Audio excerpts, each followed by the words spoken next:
नमस्कार, news room live देख रहे हैं आप। मैं हूं शुभे मिश्रा, आपके साथ बुलेटिन की शुरुआत बड़ी खबर के साथ करेंगे। मोतिहारी से आपको बड़ी खबर बताएं, जहां आग लगने से 5 लोग झुलस गए, जिनमें से 3 लोगों की मौत की खबर है, 2 लोग जख्मी बताए जा रहे हैं। बड़ी जानकारी आपको मोतिहारी से दे रहे हैं, जहां पर 5 लोग झुलस गए, 3 की मौत हो गई, जबकि 2 लोगों की हालत नाजुक बताई जा रही है। घटना घोड़ासहन रेलवे गुमटी रोड में स्टेट बैंक के पास की बताई जा रही है।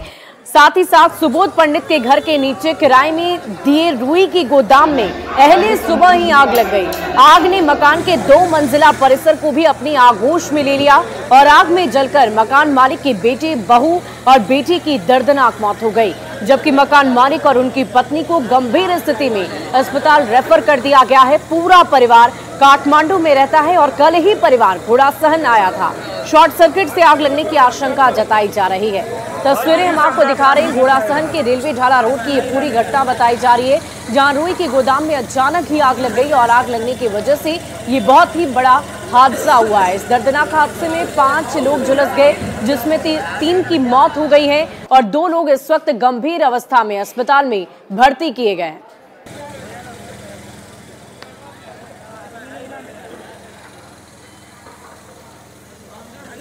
और अगली खबर आपको भोजपुर से बताएं, जहां बालू के अवैध खनन को लेकर अभियान चलाया जा रहा है। अलग अलग जगहों पर पटना, मनेर सहित कई जगहों पर यह अभियान लगातार जारी है। बालू के अवैध खनन को रोकने के लिए इस अभियान की शुरुआत कर दी गई है। आपको बता दें कि बिहार में बालू माफियाओं का कहर लगातार बढ़ता ही जा रहा है और इसी के मद्देनजर पुलिस ने बालू माफियाओं को अपनी चपेट में लेने के लिए हर वो संभव प्रयास की कोशिश की है, ताकि इस अभियान के जरिए उन्हें रोका जा सके। पुलिस को देखते ही बालू माफिया एक बार फिर फरार हो गए। लगातार सोन नदी में बालू खनन के बाद पुलिस एक्शन मोड में है। सोन नदी में बालू माफियाओं के वर्चस्व को खत्म करने के लिए पुलिस लगातार अभियान चला रही है। आपको बता दें कि बालू माफिया आपसी वर्चस्व को लेकर यहां पर लगातार गोलीबारी की घटना को अंजाम दे रहे हैं।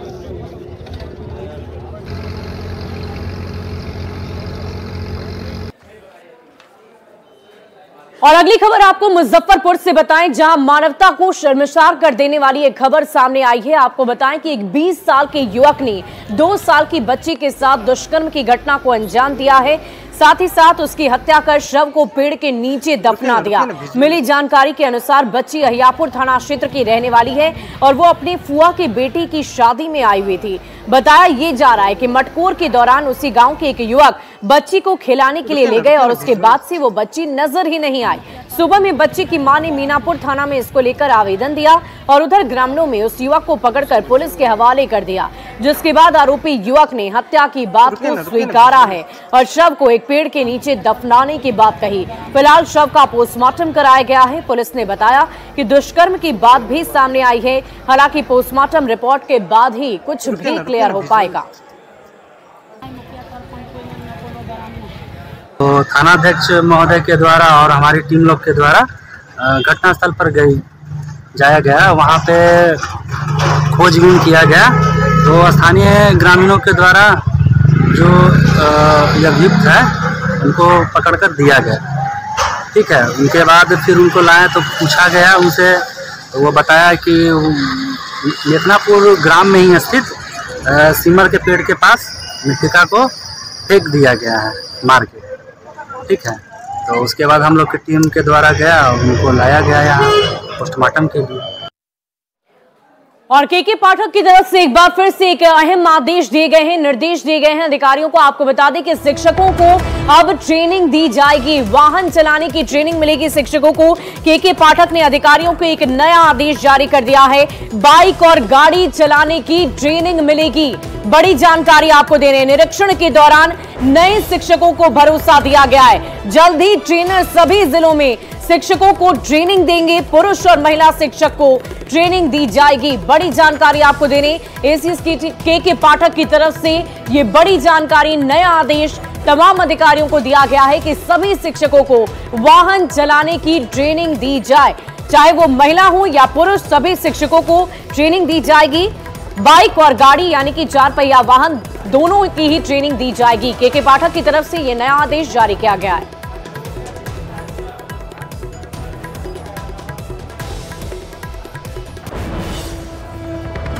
विद्यालय के आसपास घर लीजिएगा 2-3 किलोमीटर। अच्छा, इतनी सारी लड़कियां इसमें देख रहा हूँ, कैसे आएंगी जाएंगी विद्यालय?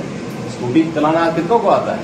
15 दिन में 2 व्हीलर और 4 व्हीलर दोनों कर रहे हैं, ठीक है। हम अलग से उसके लिए बजट सैंक्शन करें। आप 4 व्हीलर भी सीखिए, 2 व्हीलर भी सीखिए, आइए जाइए। बॉयज तो सब जानते ही होंगे, लेडीज में ये भी आत्मनिर्भरता जब कहते हैं तो आपकी ability to live your daily life without dependence on your husband और फादर इज इम्पोर्टेंट, ठीक है।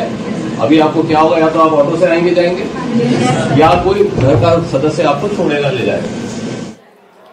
और वहीं सासाराम में शिक्षा विभाग के अपर मुख्य सचिव यानी कि के पाठक की तरफ से एक और आदेश दिया गया। आपको बता दें कि उन्होंने कहा कि शिक्षकों की सिर्फ उपस्थिति मात्र से ही बात नहीं बनेगी, बल्कि उन्हें हर रोज यानी कि वर्किंग डेज में कम से कम 6 क्लास लेनी ही होगी। आपको बताएं कि उन्हें प्रत्येक कार्य दिवस के दिन 6 क्लास लेनी होगी, इसकी जानकारी दी है कल शिवसागर के प्राथमिक विद्यालय में जांच के दौरान प्रधानाध्यापक को हिदायत देते हुए के पाठक ने ये बातें कही है। इस दौरान के पाठक जब विद्यालय की स्थिति के बारे में प्रधानाध्यापक से बातचीत कर रहे थे, इस दौरान हेडमास्टर साहब की भाषा सुनकर वो दंग रह गए। के पाठक ने शिक्षक से बातचीत के दौरान उनके शब्दावली पर सवाल खड़े किए। आप भी सुनिए एक विद्यालय के प्रधानाध्यापक और अपर सचिव के पाठक के बीच का ये संवाद।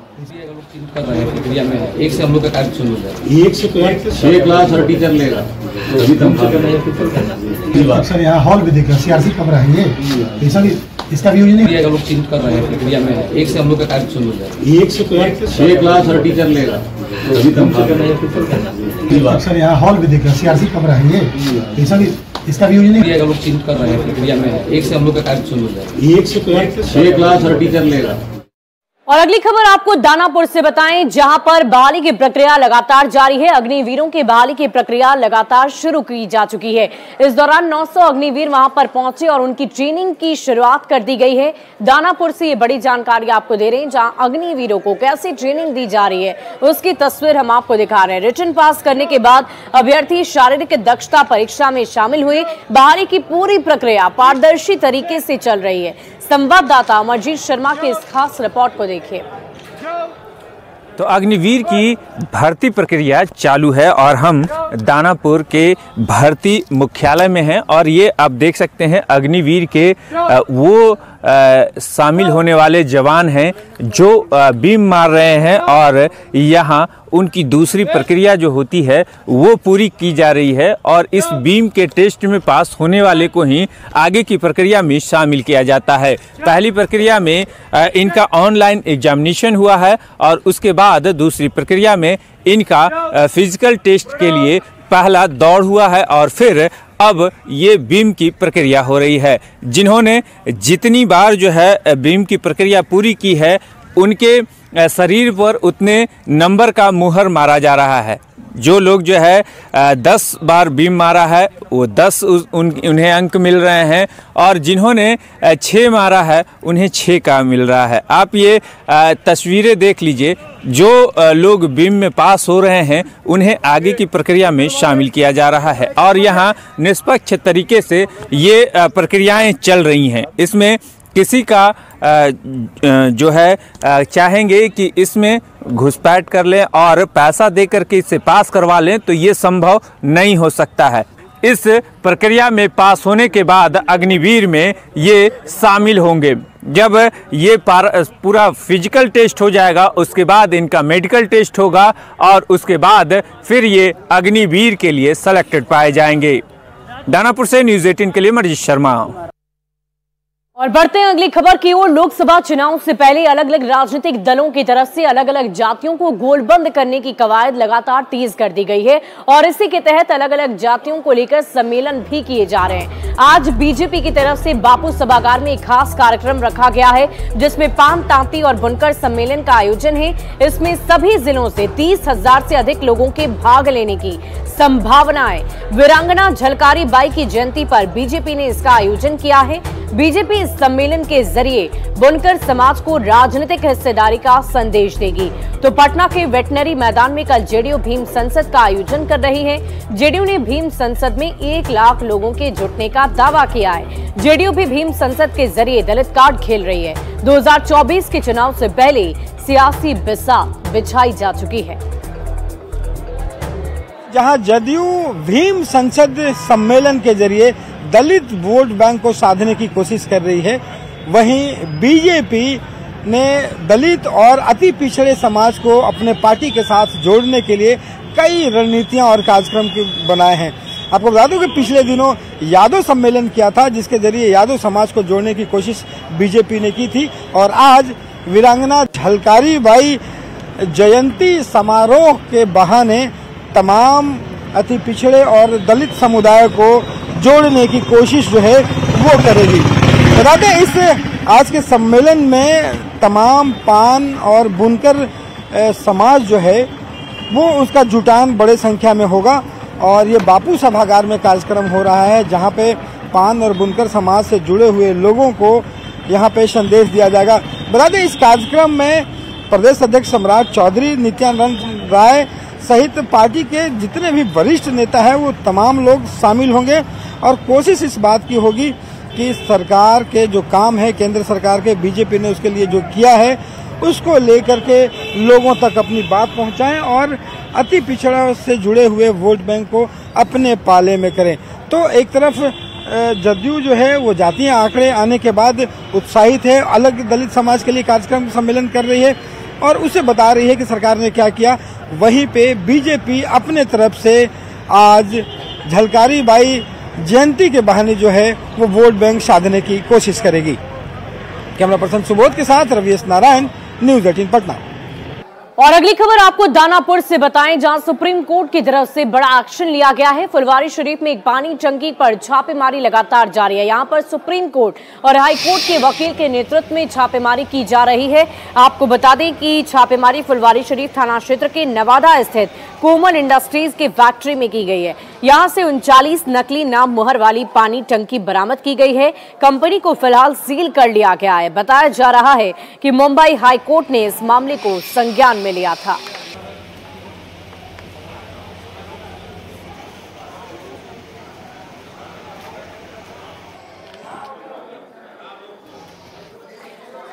और अगली खबर आपको कटिहार से बताएं, जहां कोर्ट में पेशी के दौरान कोल्हापुरी चप्पल में एक अजीबोगरीब चीजों को डालकर कैदियों तक पहुंचाया जा रहा है। उसकी तस्वीर हम आपको दिखाते हैं। देखिए कैसे कैदी तक मोबाइल, नशे की दवा और गांजा पहुंचाने की कोशिश इन कोल्हापुरी चप्पलों के द्वारा की जा रही है। लेकिन कोर्ट में तैनात पुलिस ने तुरंत एक्शन लेते हुए 3 मोबाइल, नशे की टैबलेट, गांजे की पुड़िया और को बरामद करते हुए एक व्यक्ति को गिरफ्तार कर लिया है। फिलहाल ये पूरा मामला जिले में चर्चा का विषय बना हुआ है। इसे क्रिएटिविटी कहिए या अपराध को अंजाम देने का एक जुगाड़, लेकिन ये चप्पल देखकर पुलिस भी हैरान है, दंग है कि अपराधी अपने मकसद में कामयाब होने के लिए कैसे कैसे नायाब उपाय खोज निकालते हैं। तू डाल डाल तो हम पात पात। कटिहार पुलिस ने कुछ इसी बात को साबित करके दिखाया। आपको एक अनोखा तस्वीर दिखा रहे हैं। देखिए जेल में चप्पल में किस तरह से भरकर मोबाइल और नशे के टैबलेट पहुंचाया जा रहा था। कटिहार सहायक थाना पुलिस ने इसका खुलासा किया। देखिए ये आमतौर पर एक कोल्हापुरी जो चप्पल है वो इस चप्पल को में इस तरह से छिपाकर ये जो मोबाइल है इस मोबाइल को इस तरह से भरकर रखा गया था और उसके साथ ही कुछ नशे के दवा है और उसके साथ ये गांजा पहुंचाने की कोशिश किया जा रहा था। लेकिन कटिहार पुलिस के सजग नजरों ने इसका खुलासा किया है। निश्चित तौर पर जेल में अगर ये मोबाइल और नशे के टैबलेट पहुंचा दिया जाता हो सकता है इससे बाहर के दुनिया से जो अपराध हो रहा है उससे भी कोई लिंक जुड़ता। लेकिन उससे पहले कटिहार सहायक पुलिस थाना पुलिस के तत्परता से इसका खुलासा हुआ। इस मामले में एक आरोपी भी गिरफ्तार हुआ है। चर्चा ये है ये आरोपी कुछ हद तक प्रोफेशनल भी है और जेल में इस तरह से उनके द्वारा ये पहुंचाया जाता रहा है। आगे इस पर जांच होगी। सुब्रत, न्यूज़ 18 कटिहार।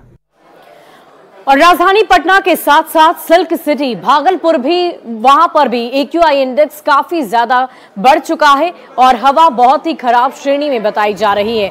आपको बता दें कि यहां पर AQI इंडेक्स करीब 300 के पार पहुंच चुका है और ऐसे में सिल्क सिटी की हवा की गुणवत्ता भी बिगड़ती ही जा रही है। एयर क्वालिटी इंडेक्स का लेवल 300 के पार हो गया है, जो बेहद ही खराब श्रेणी में माना जाता है। हवा की गुणवत्ता खराब होने के साथ लोग घरों से निकलने से परहेज कर रहे हैं। और अधिक जानकारी दे रहे हैं संवाददाता विकास कुमार सिंह। एयर क्वालिटी की बात करें तो भागलपुर में एयर क्वालिटी इंडेक्स का लेवल 300 के पार कर गया है, जो कि खतरनाक श्रेणी में माना जाता है। लगातार भागलपुर की जो हवा है वो जहरीली होती जा रही है। इस वक्त मैं भागलपुर के सैंडिस कंपाउंड मैदान में हूं और आप तस्वीरों में भी देख सकते हैं किस तरह से यह मैदान अमूमन मॉर्निंग वॉकरों से भरा पड़ा रहता था, लेकिन मैदान की स्थिति देखिए किस तरह से मैदान खाली है। बहुत ही कम संख्या में लोग मॉर्निंग वॉक करने के लिए पहुंच रहे हैं। भागलपुर की हवा जहरीली हो गई है। कैसे आप लोग खुद को स्वस्थ रख रहे हैं? प्रयास तो कर रहे हैं कि घर में रह करके जो अभी वातावरण है उस हिसाब से लग रहा है कि हम लोगों को घर के अंदर ही सुरक्षित रहना चाहिए, क्योंकि बाहर में श्वास लेने में और सफोकेशन फीलिंग होती है। तो ये अनुभव तो हो रही है कि वातावरण में जो है बदलाव है और कंजेशन एंड सफोकेशन दोनों की फीलिंग फील कर रहे हैं। तो परेशानी बढ़ी है लोगों की परेशानी बढ़ी है और लोग अनुभव भी कर रहे हैं, लोग शेयर भी कर रहे हैं इस बात को। भीड़ भाड़ की रहती थी अमूमन इस समय में, पहले की अपेक्षा में तो लोग देख रहे हैं कि कम आ रहे हैं, ये कम लोग पहुंच रहे हैं टहलने के लिए, घर में रहना लोग ज्यादा पसंद कर रहे हैं।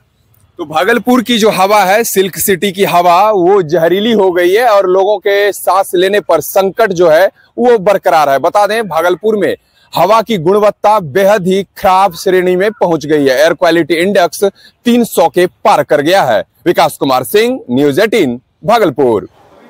और बढ़ते अगली खबर की ओर, राजधानी रांची से अगली खबर आपको बताएंगे, जहां पर ट्रैफिक व्यवस्था में बदलाव किए गए हैं। अगले 2 दिन तक यानी कि आज और रविवार को ट्रैफिक व्यवस्था में बदलाव इसलिए किए गए हैं क्योंकि सिखों के पर्व यानी कि गुरु नानक जयंती पर शहर में नगर कीर्तन निकाली जाएगी, जिस वजह से दोपहर 1 बजे से रात 8 बजे तक ट्रैफिक रूट में बदलाव रहेगा। वहीं कल रविवार को राजधानी रांची की सड़कों पर ईसाई प्रार्थना सभा को लेकर शोभा यात्रा निकाली जाएगी। इसे लेकर कल दोपहर 12:30 बजे से शाम 5:30 बजे तक ट्रैफिक रूट में बदलाव देखने को मिलेगा। 2 दिनों तक होने वाले ट्रैफिक रूट में बदलाव पर और अधिक जानकारी दे रहे हैं रांची से संवाददाता संजय कुमार सिन्हा। राजधानी रांची में आज यानी शनिवार को और कल रविवार को आपको शोभा यात्रा निकाली जाएगी और शोभा यात्रा को लेकर राजधानी रांची के ट्रैफिक में भी आपको एक बड़ा बदलाव नजर आएगा। आज यानी शनिवार को गुरु नानक जयंती पर राजधानी में नगर कीर्तन निकाली जाएगी, लिहाजा पिस्का मोड़ से किशोरी यादव चौक, अपर बाजार और मेन रोड में आपको ट्रैफिक में बदलाव देखने को मिलेगा। आज दोपहर 1 बजे से 8 बजे तक होने वाले इस परिवर्तन में पिस्का मोड़ से जो गाड़ियां किशोरी यादव चौक से सीधे मेन रोड की ओर बढ़ेंगी वो बाईं लेन की ओर से आएंगी और इसी लेन का इस्तेमाल पिस्का मोड़ की ओर जाने वाले जो वाहन है वो भी इसका इस्तेमाल कर सकते हैं। बाईं लेन को रिजर्व रखा गया है और दाईं लेन का इस्तेमाल पिस्का मोड़ से जो नगर कीर्तन आएगा वो इसका इस्तेमाल कर सकते हैं। ठीक इसी तरीके से किशोरी यादव चौक से जैसे ही आप नगर कीर्तन अपर बाजार में प्रवेश करेगा तो मेन रोड से महावीर चौक होते हुए जो वाहन अपर बाजार में प्रवेश करते हैं उनके परिचालन पर पूरी तरीके से रोक लगा दी जाएगी और ठीक शाम के 4 बजे से रात 8 बजे तक मेन रोड में यानी अल्बर्ट एक्का चौक से आपको सरजना चौक होते हुए और सुजाता चौक तक परिचालन पर पूरी तरीके से रोक रहेगी। यानी आज जो परिवर्तन है दोपहर 1 बजे से रात 8 बजे तक के लिए है। ठीक कल की बात करें तो कल आपको ईसाई प्रार्थना सभा निकाली जाएगी और उस दौरान जो शोभा यात्रा निकलेगी उसको लेकर दोपहर 12:30 बजे से आपको रात में शाम 5:30 बजे तक यह परिवर्तन देखने को मिलेगा। यानी कल ट्रैफिक रूट में जो बदलाव होगा दोपहर 12:30 बजे से शाम 5:30 बजे तक के लिए, उस दौरान जो आप देख सकते हैं कि पुरुलिया रोड यानी पुरुलिया रोड से आपको लालपुर लालपुर होते हुए, चूंकि ये पुरुलिया रोड से आप लालपुर जाएंगे तो अलवा टेक्का चौक होते हुए HB रोड होते हुए जाएंगे। लिहाजा पूरे ट्रैफिक को आपको समझना होगा। घर से अगर आप निकल रहे हैं तो थोड़ा पहले निकलिए, जो कि राजधानी अक्सर जाम रहती है, क्योंकि कई यहाँ पर फ्लाईओवर का भी निर्माण चल रहा है। अगर ऐसे में राजधानी में 2 दिन शोभा यात्रा निकाली जाती है तो आपको राजधानी में होने वाले ट्रैफिक रूट के बदलाव को भी समझना बेहद जरूरी है। संजय कुमार सिन्हा, न्यूज़ 18 रांची। और अगली खबर आपको नोएडा से बताएं, जहां पर कार में आग लग गई और 2 लोगों की दर्दनाक मौत की खबर है। बड़ी जानकारी आपको दे रहे हैं। सेक्टर 119 की ये तस्वीर आप देख पा रहे होंगे, जहां पर कार के अंदर 2 लोग जिंदा जल गए, दोनों की दर्दनाक मौत हो गई है। Sector 119 society Amrapali platinum society के बाहर का ये पूरा मामला बताया जा रहा है। मौके पर फायर ब्रिगेड की टीम पहुंची और आग पर काबू पाया। आग लगने के कारणों का पता लगाया जा रहा है। थाना सेक्टर 113 क्षेत्र की पूरी घटना बताई जा रही है। तो तस्वीरें हम आपको दिखा रहे हैं। नोएडा में एक कार में आग लग गई, जिसकी तस्वीर इस वक्त आपकी टीवी स्क्रीन पर है। और देखिए ये कार कैसे धू-धू कर जल उठी है और इस कार में बैठे 2 लोग सवार 2 लोगों की दर्दनाक मौत हो गई। कोशिश लगातार ये की जा रही थी आग पर काबू पाया जा सके। तस्वीरें हम आपको दिखा रहे हैं। देखिए फायर ब्रिगेड की टीम वहां पर पहुंची और आग पर काबू पाने की पूरी कोशिश की गई। काफी कड़ी मशक्कत के बाद आग पर काबू पाया गया, लेकिन तब तक 2 लोगों की कार के अंदर जलकर दर्दनाक मौत हो गई।